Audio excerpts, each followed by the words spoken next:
Dans l'ultime soupir de l'adieu à ce monde ingrat, les héros de chez nous écrasent une larme alors que leurs paupières se ferment une fois pour toutes à la lumière du soleil. Ils viennent de comprendre malheureusement sur le tard que ici, 7 pieds sous terre, c'est 1001 pas dans l'histoire qui désormais s'écrira à l'imparfait d'un passé dont pas grand monde ne se souviendra. Oui, ainsi fonctionne ce système amnésique où héros et hommes ordinaires sont voisins dans la tombe de l'oubli. D'ailleurs, puisque les morts ne sont pas morts, les seconds se rient des premiers qui, eux, ont de leur souffle comme de leur sueur et de leur sang, nourri et abreuvé un idéal divin, l'utile. Ces prémices qui ont eu le malheur ou le bonheur, selon l'angle de vue, de prendre un champ en friche où prospérer à profusion ivrait ronces et épines. Mais bien que sacrificiel, cet appel au devoir de semer pour le futur les graines d'un renouveau a donné du cœur à l'ouvrage à ces guerriers d'un autre genre. Oui, du sacerdoce, ils ont épousé l'âme, ramant bien souvent à contre-courant d'une barque qu'ils savaient à la dérive, et ce, bien que se sachant vulnérables et exposés à la foudre d'un démiurge, friand de verbes courtisans et de langues de bois.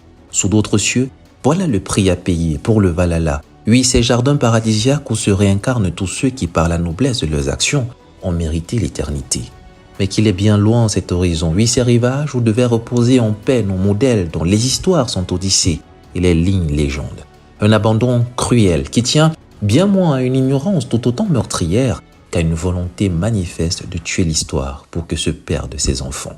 Car sinon, comment comprendre que ces noms que les autres nous envient, chez nous, sombrent tout bonnement dans l'anonymat ou dans l'indifférence la plus abjecte, totalement inconnus ou pire, ignorés des générations qu'ils sont censés inspirer, pour lesquelles ils ont donné de leur voix, de leur génie et souvent même de leur vie. Une fois passée la saison des témoignages, plus pour la forme que dans le fond, quand au nom de la mort, amis et ennemis d'hier se seront accordés sur la meilleure des oraisons, quand le défilé des gerbes et des fleurs au parfum de la vanité se sera essoufflé, quand le morceau de bois aura été recouvert des couleurs de la patrie, avec une pièce en forme de médaille pour le passeur, quand l'hymne en chant de cygne fera s'ouvrir la terre et que les tirs de canon viendront la refermer, eh bien, quand toutes ces facéties moribondes plus destinées à donner bonne conscience à ceux qui restent qu'à honorer ceux qui partent, une fois le rituel répété à l'avance achevé, la page se tournera sans un bruit. À l'usure du temps, cette réputation, tout ce qu'il a été, s'effritera jusqu'à devenir quasi inexistante.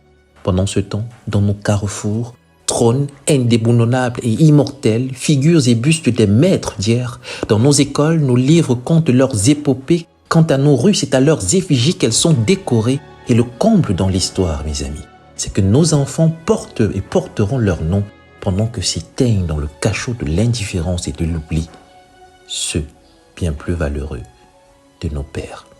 Et ça, c'est malheureux. À lundi.